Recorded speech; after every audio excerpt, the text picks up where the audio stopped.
Hi there! Tonight's story begins with a door closing. Not gently, not thoughtfully, but with the kind of cold finality that turns a home into a memory. It's a story about grief, about family, and about the quiet strength it takes to survive not just loss, but betrayal. So before we settle in, I invite you to pause like always. If you enjoy these gentle, slow-burning stories, please like this video and subscribe only if it truly brings you comfort. And leave a comment with your city and local time. I love knowing where you're listening from. Now dim the lights, maybe turn on a fan for some soft background noise, and let's begin tonight's story together. The day William died, it rained. Not the poetic kind of rain you see in movies.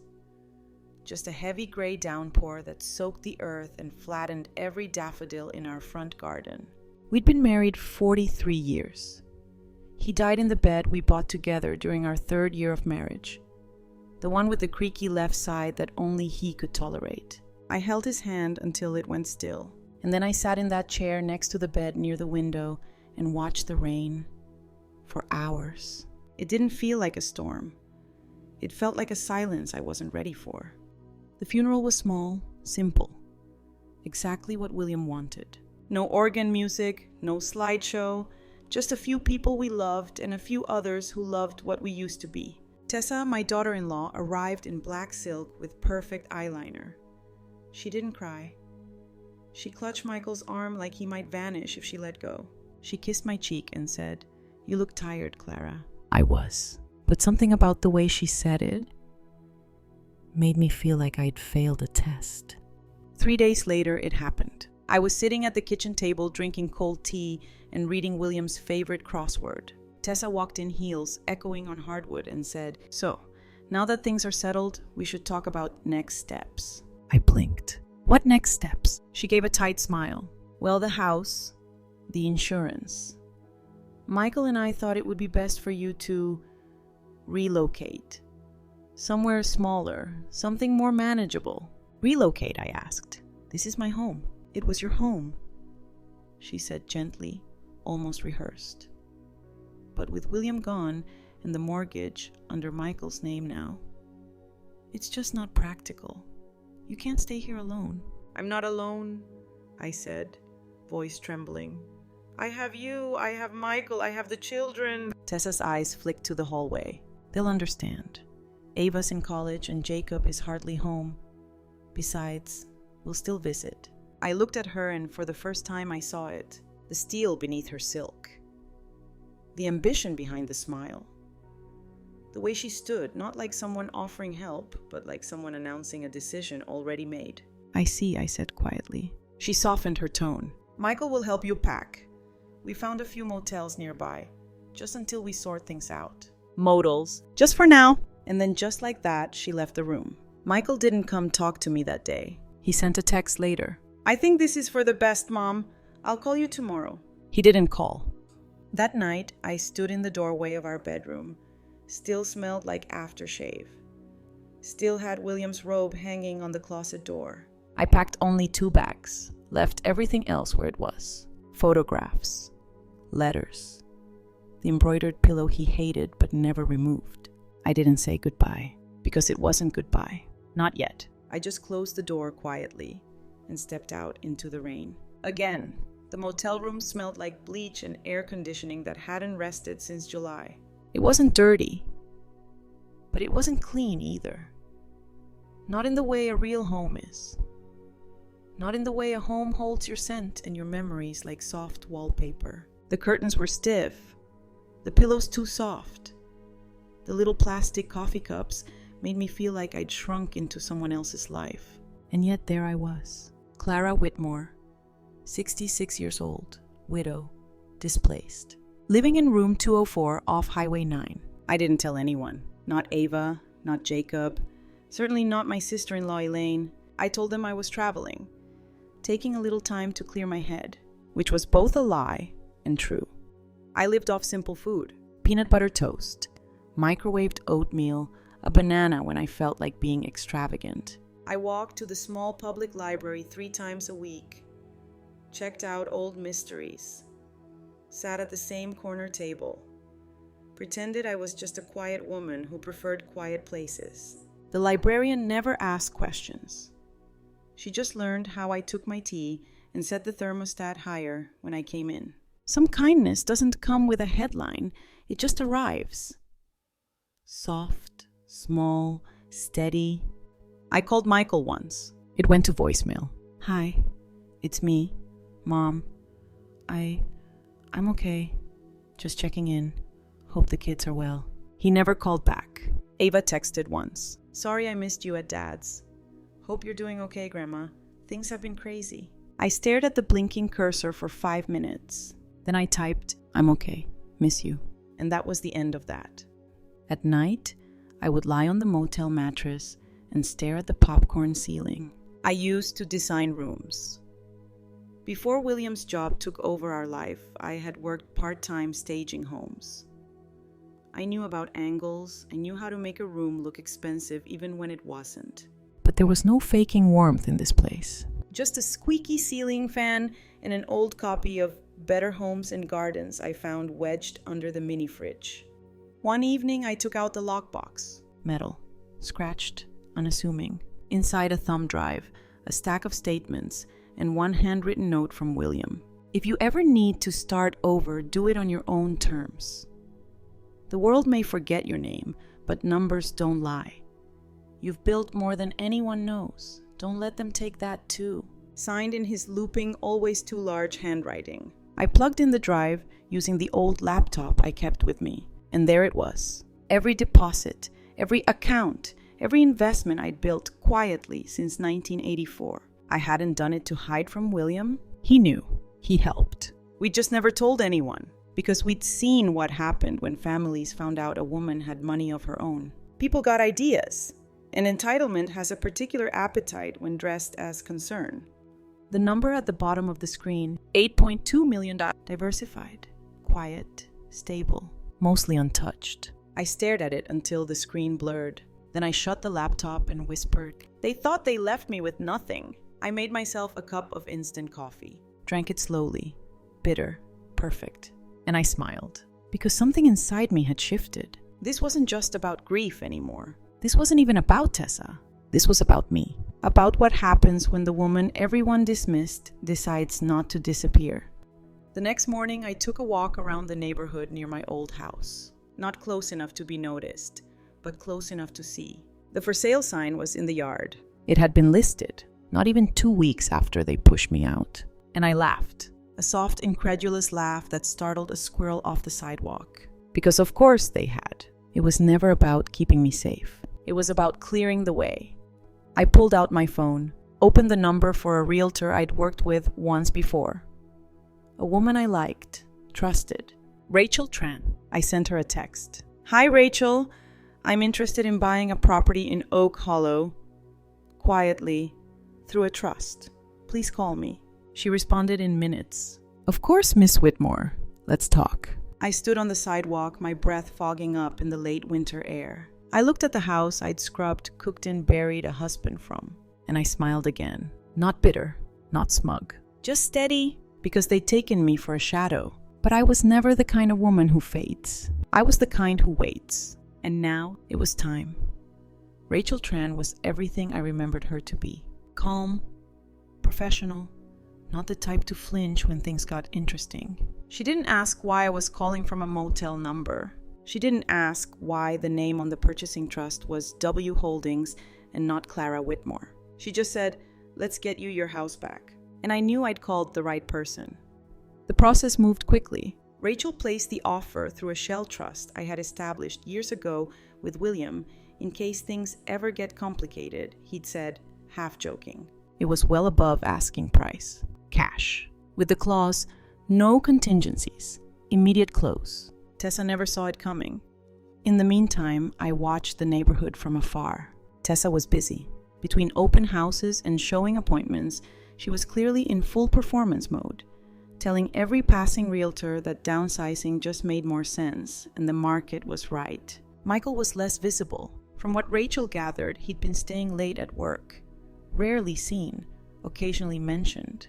And Ava Jacob, no signs. not even on social media. And I didn't reach out. Because when someone lets you be erased, your silence is a mirror they can't look into.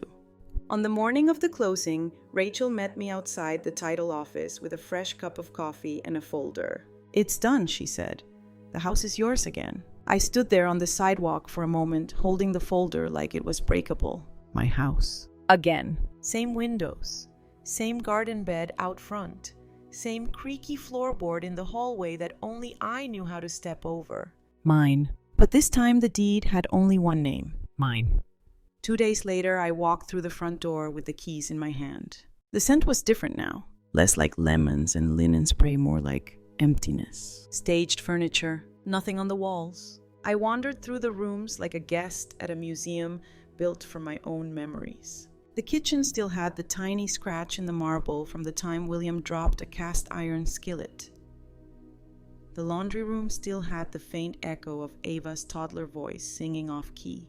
And the bedroom, well, that's where I paused longest. I stood at the edge of the carpet, closed my eyes, let the silence speak, and then I whispered, "We're home." I didn't move in right away. Not fully. I needed to be precise, intentional. So I left things as they were. Let the house sit, quiet, watching. Because there was still one moment left to orchestrate. The inheritance meeting. Tessa had called it herself. Scheduled through Michael's attorney with the usual fanfare. Formal room, big table, expectation thick enough to spread on toast. Rachel confirmed she had already submitted the documents. The transfer of ownership, the trust disclosures, the updated will. She handed me a slim folder and said, "You'll want to be the last one to speak." I smiled. Always. The meeting was held in a downtown office. High ceilings, tall windows, very serious. Tessa arrived in cream-colored heels and a blouse too sharp for morning. Michael walked behind her eyes, low fingers tapping nervously on his phone. Elaine, my sister-in-law, was already there, reading a magazine like she hadn't been cut out of the loop completely. The attorney, Mr. Keller, looked up when I entered. "Mrs. Whitmore," he said, standing. "I'm glad you came." Tessa turned. Her smile faltered. "You're here," she said. "I am." "I thought..." She hesitated. "I thought you were out of town." I said. "Now I'm not." I sat down at the end of the table. Not the head. Just far enough to make her wonder. The meeting began like most do. Legalese. Paragraphs. Forms. Then came the reading of William's will. And here is where things shifted. To my beloved wife, Clara Whitmore. I leave all remaining financial assets, including, but not limited to, jointly held investments, retirement accounts, and the emergency estate reserve. Tessa flinched. To my son Michael, I leave full discretion to seek forgiveness when he remembers how. Elaine choked on her coffee, and then Mr. Keller looked up. And as for the family home at 112 Oak Hollow, Tessa sat up straighter, and it is to be returned to its rightful owner, who acquired it through W. Holdings Trust earlier this month. He turned the page, and that would be Mrs. Clara Whitmore. Tessa's face lost all color. I sold that house," she whispered. "You did," I said gently. To me, silence. Just the hum of air conditioning and the sound of a woman unraveling at a very expensive table. Michael didn't speak. He just lowered his head. And in that moment, I realized something. This wasn't just about justice. It was about presence. Being in the room they never thought you'd walk into again. Being still. And being known. As the meeting adjourned, I gathered my things slowly. Tessa stood frozen. Michael finally looked at me. "Mom." I raised a hand. "Not today." And I walked out. No slam, no drama. Just the soft click of heels against marble. And a door closing behind me, this time on my terms. The press didn't get wind of it. No cameras, no headlines, just a quiet transfer of power and a woman walking back into her life without asking for applause. And yet word spread. In neighborhoods like ours, stories slip through fences faster than gossip can be contained. Clara bought the house back. Tessa sold it right out from under herself. Michael. He didn't say a word. No one knew the full story. They didn't need to. The only people that mattered were the ones who stayed quiet when I was cast out, and the ones who noticed when I came home. I spent the first week back alone. No movers, no furniture deliveries, no social visits. I cleaned. I repainted the hallway. I replaced the guest towels and put William's robe back on the closet hook. I opened every window. Let the wind carry out what didn't belong. The silence felt different now. Not empty, just earned. One afternoon, as I clipped dead blooms from the backyard roses, I saw her. Tessa, standing at the edge of the driveway. Hands clenched, no makeup, no heels, just her and her shadow. I didn't wave, but I didn't go inside either. She stood for almost a minute, then turned and left. No words, and that strangely was enough. Michael called 2 days later. I let it ring twice before answering. Hi, Mom. Michael. I just wanted to check on you, make sure everything's okay. I'm doing fine, I said. Silence. Then I read the final paperwork. I didn't know about the trust, about the account. I know. I thought I was protecting you. Letting Tessa take the lead so you wouldn't have to handle things. And in doing so, you erased me. He didn't argue. I'm sorry, he said. Not dramatic, just sincere. And I believed him, which frankly surprised us both. That weekend, Ava showed up at my door. No warning. She held a grocery bag and a box of blueberry muffins. Hi, Grandma. I stepped aside without a word. We sat at the kitchen table, muffins untouched. I didn't know what was going on, she said. Mom said you were traveling. Dad didn't say anything. But I knew something felt off. I nodded. She said you didn't want to live here anymore, that it was your idea. I smiled gently. That's the story people tell when they want to feel generous while taking something. Ava looked down. I should have called. You still can, I said. She looked up. Eyes misted. Can I come by sometimes?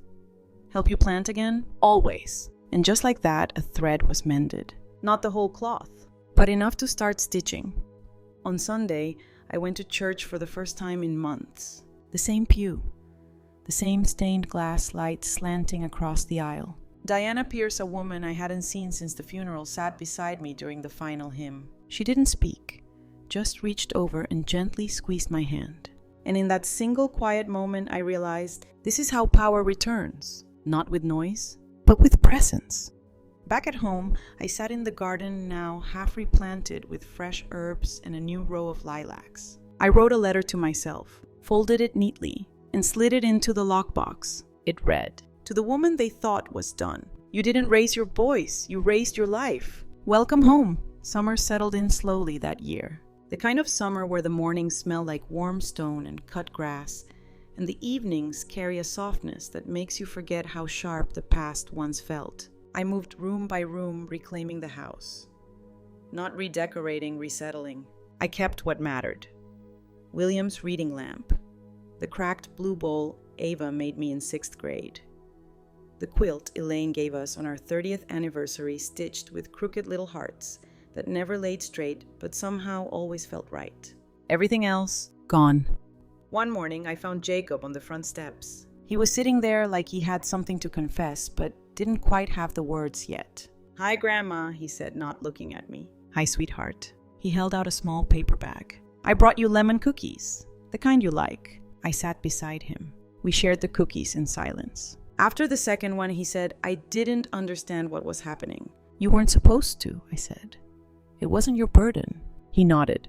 Then after a pause, can I still visit? I smiled. This is still your home, Jacob. You just have to knock first. He laughed. Fair.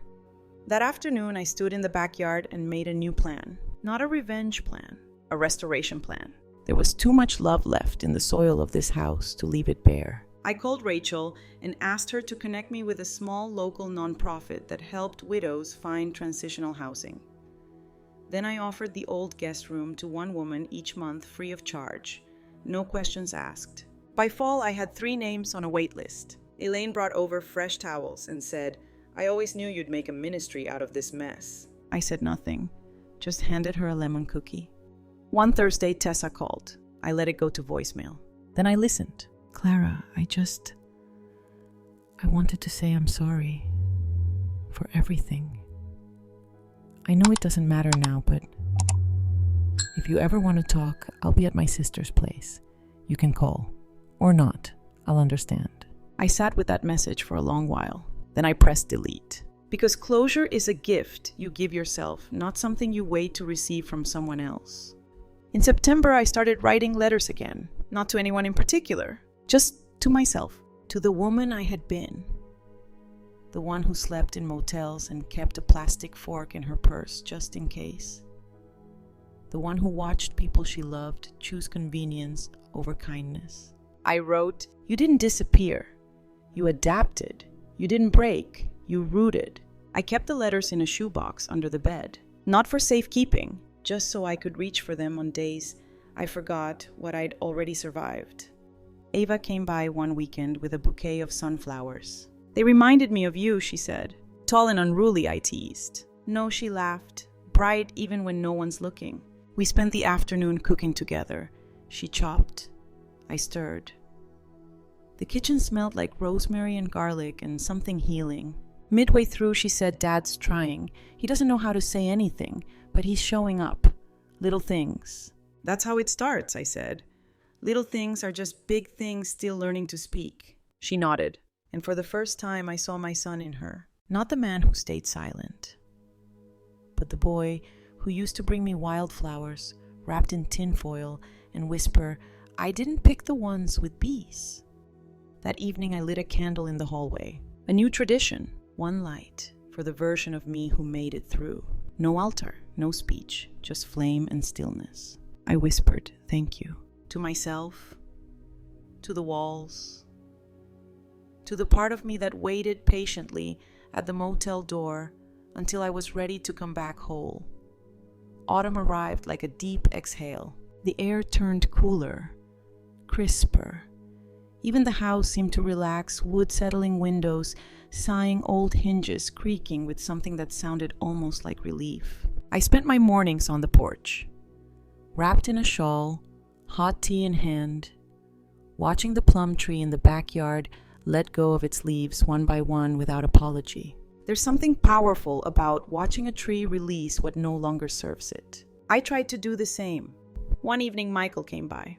Not announced, not nervous, just quieter. He brought a small tin of sugar cookies. The ones I used to make him when he was 10 and convinced he'd never pass math class. We sat on the porch watching the sun drip slowly behind the trees. He said, "I've been doing a lot of reading lately." "Anything good?" "Mostly stuff on accountability, shame, generational blind spots." I sipped my tea, then said, "You always were a late bloomer." He laughed. "I think I let her speak for me so long that I forgot what I actually thought." "You weren't the first. You won't be the last." He looked at me. "Can we start again?" I looked back. "I never stopped being your mother. That's as close to starting over as it gets." He didn't cry, neither did I. But there was something in the air that shifted, like a window opening after being stuck shut for too long. The next day I found a letter in the mailbox, handwritten, no return address. Inside, "Dear Mrs. Whitmore, my name is Janine. I stayed in your guest room for 3 nights last week.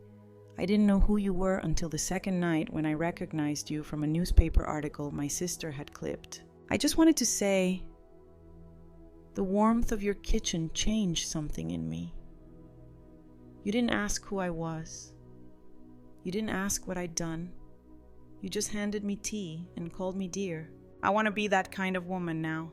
Thank you for showing me it's possible. Love, Janine." I folded the letter and tucked it under the sugar tin.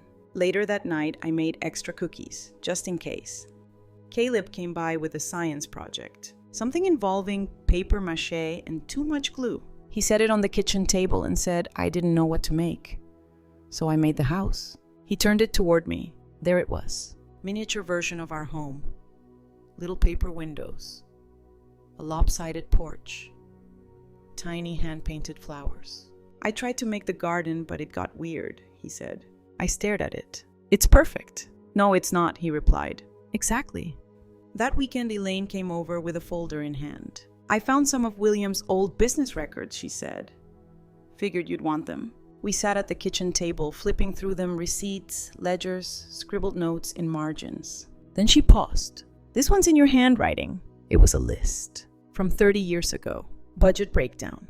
Grocery savings. side income from my staging work. At the bottom, in 5 years, maybe I'll have a little something of my own. Elaine looked up. Well, she said you did more than a little. I smiled.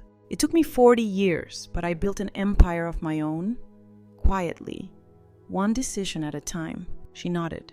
You did it without rage. That's rare. I did it with memory, I said, and patience. Before she left, Elaine hugged me. Tight, real. She whispered, I'm proud of you. It caught me off guard, and it stayed with me all night.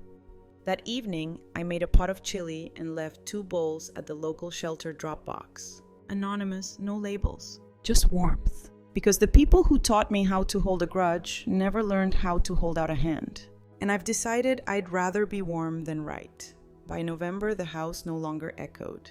It breathed. Not the nervous inhale of unfamiliar walls, but the steady exhale of a home that had settled back into itself. Each room remembered me now. Not just as a former resident, but as the one who came back on her own terms. I opened the closet one morning and pulled out William's favorite sweater. It still smelled like him, cedar and old coffee. I slipped it on, let it hang loose on my shoulders, and went outside to trim the rosemary bush by the porch. I whispered, Look at this mess, Will.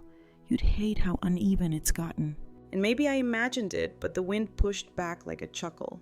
Later that afternoon, Ava dropped by with a question. Grandma, she said, sitting on the porch step, do you think it's okay to love someone who hurt you? I paused, then asked, Are you talking about me? Partly, she said, but also Dad and Mom. I sipped my tea. I think I said slowly that forgiveness and love don't always wear the same coat. You can love someone and still build a door they can't walk through again. Ava nodded. I don't know if I'll ever forgive Mom. You don't have to, I said. Forgiveness isn't a door you open for them. It's one you open for yourself if and when you're ready. She leaned against my arm. I'm still mad, she whispered. Good, I said. That means you're paying attention. That night I walked through the house slowly, room to room. I touched the door frames. I checked the locks. I turned on each lamp. Not because I was afraid, but because I could. Because this home, my home, was finally mine in the truest sense. Not just legally, but energetically. No one could exile me now. The Still Foundation. The small nonprofit we'd been funding with anonymous donations published its annual report. They included a story told under a pseudonym that mirrored mine. A woman removed from her home under the guise of caretaking, left with nothing, built back everything. The last line read, She didn't burn the house down, she bought it back and replanted every inch of it. I sat with that sentence for a long time. Then I stood and checked on Caleb's tree out back, the one we planted in spring. It had taken root beautifully, even survived an early frost. Still growing. Still here. Michael sent a postcard from a retreat somewhere up north. Mom, I'm still learning, but I think I'm getting better at listening. Ava says you're teaching her how to garden. I think you've always been teaching us something. We just didn't know how to receive it. Love, Michael. I pinned it on the fridge next to Jacob's crooked drawing of our house. Still standing, still off-center. Perfect. The next Sunday, we hosted dinner. Elaine brought green beans. Ava brought a friend. Jacob brought a pie he didn't bake, but proudly claimed as his. Even Michael came. He helped set the table in silence, folded the napkins too tightly, placed the forks on the wrong side. But he was there, and that was enough. Before we ate, I said grace, out loud, soft, measured, for everything we've lost and everything we're still becoming, thank you. No one said anything after. We just picked up our forks and started, as if this was how it had always been, as if we had never fallen apart, or perhaps as if falling apart had always been the path back to each other. The snow came early that year, soft at first like powdered sugar dusting the edges of the porch railing, then thicker, slower, quiet. The kind of snow that hushes everything, even the past. I stood at the front window, hands wrapped around a mug of cocoa, watching the neighborhood turn white. Children ran up and down the sidewalk. A dog barked somewhere down the block. Someone shoveled too loudly across the street. And inside this house, stillness. Not silence, stillness. The good kind. The kind you don't realize you've earned until you find yourself in it. I started a new habit that month. Each morning before sunrise, I wrote a letter to someone I'd never send it to.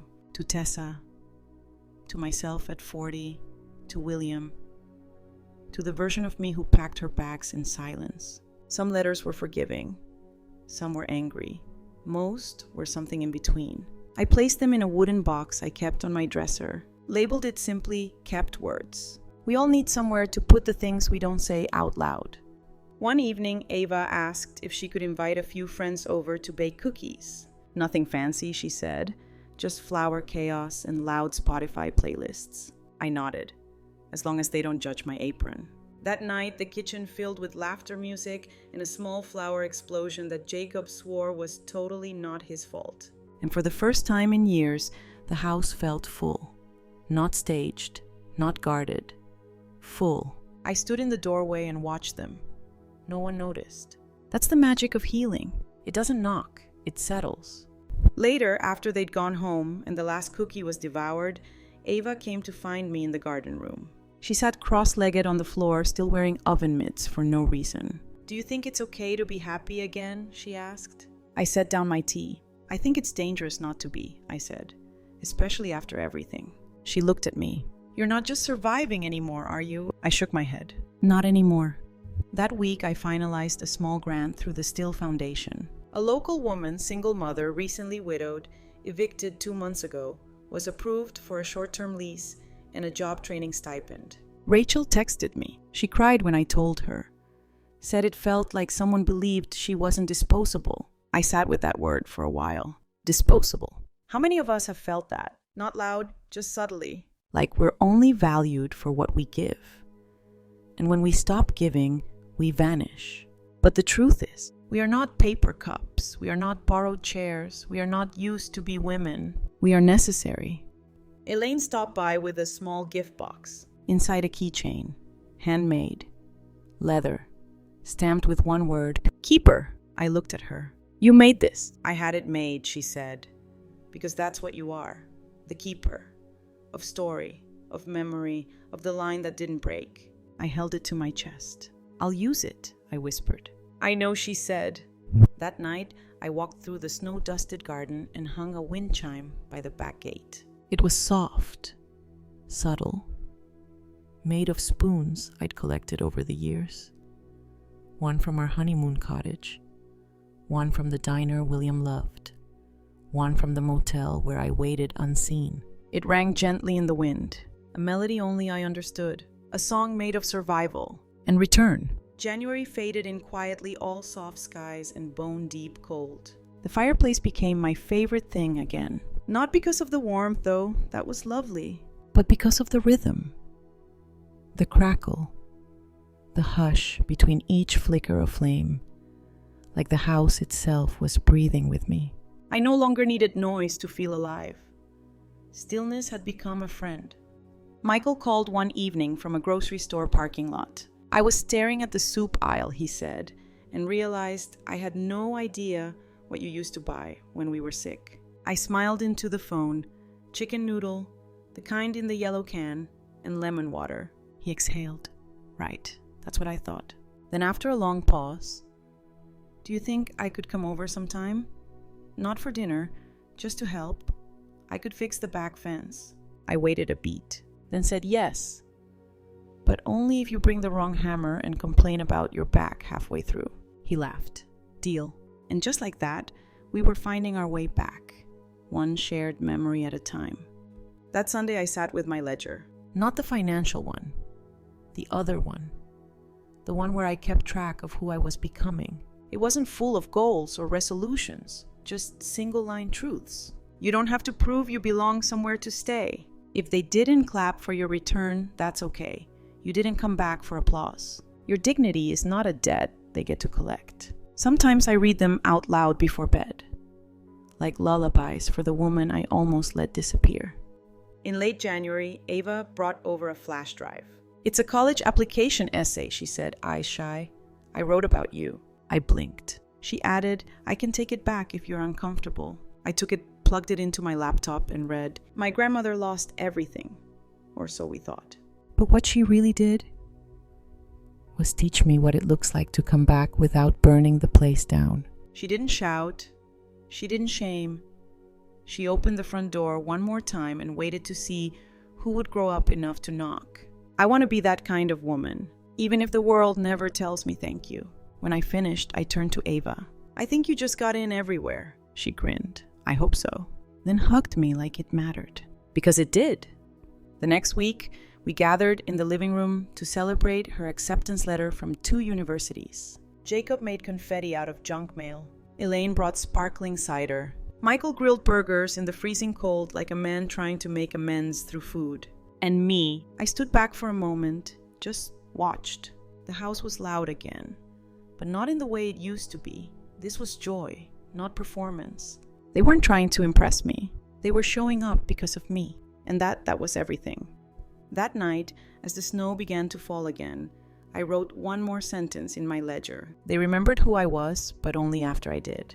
Then I closed the book, blew out the candle, and smiled into the dark. Because peace isn't passive. It's something you build.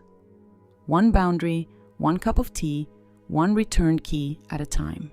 And I had built mine well. March came with birdsong. Not loud, not insistent.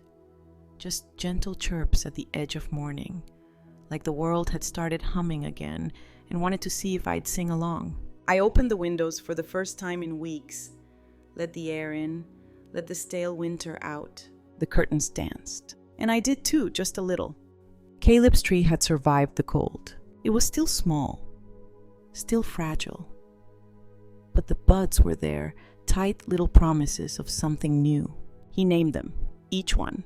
"This one's mine, this one's Ava's, this one's you, Grandma." And that one I asked, pointing to the tiniest bud near the base. He thought for a second. "That's the part of you that used to think you didn't matter." I stared at it, then kissed the top of his head. "You're a wise little thing." He shrugged. "It's just a tree, but it's also not." "Exactly." I started sleeping with the door cracked again. Not because I needed to, but because I could. For months I had kept it shut tight, fear disguised as habit. Now the hallway light spilled in soft and warm. A reminder I was not hiding anymore. I was home. One afternoon a letter arrived from Ruth Bennett. Just a short note neatly typed. "Dear Clara, it's been nearly a year since everything shifted. I think about your strength often. The quiet of it, the steadiness. I've started volunteering at a hospice near my home, sitting with women who don't want to die alone. It's strange. I spent so long defending my daughter, and now I spend my days honoring women like you. You changed me, and I'm grateful. Warmly, Ruth." I folded the letter and placed it next to Janine's, then added a new tab in the kept words box. Echoes, because strength leaves echoes, even when whispered. That spring we hosted a garden party. Not a fancy one, just a table with chipped teacups and too many mismatched chairs. Michael grilled. Ava set the table. Jacob brought a Bluetooth speaker that kept cutting out. We laughed when the napkins blew away. We clapped when Elaine's pie didn't collapse. We passed plates and stories and inside jokes that had taken years to heal into. It didn't feel like recovery anymore. It felt like life. After everyone had gone, I stayed behind and picked up the last paper plate from the lawn. Then I sat on the porch steps, a blanket around my shoulders, and looked out over the yard. The lilacs were blooming. The grass was soft again. And Caleb's tree stood taller, like it had something to say. I closed my eyes, breathed in, and whispered, "You made it. Not to the garden, not to the season, to myself. Let's slow it all down now. Let your hands rest in your lap. Let the quiet settle on your shoulders like a soft shawl. Let your breath stretch a little deeper. Because you've just walked with me through something that didn't break me, though it tried. And maybe if you're still listening, you've survived your own kind of exile. Maybe you've been pushed out, forgotten, misnamed. Maybe you were told to make room where you had built the walls with your own hands. I want you to know this. You are not what they took. You are what you kept. You are what you rebuilt. You are what you refused to surrender silently slowly with dignity. You don't need permission to come home to yourself. You don't need a witness to make your story true. You just need one step, then another, then the bravery to say I still belong here, even when the locks have changed, even when the chairs have been moved. You still belong, because no one can evict a woman who knows the blueprint of her own worth. So breathe. Let the night hold you. Let your story feel safe again. You are planted, not buried. You are home, and it is yours. Good night, friend. You made it.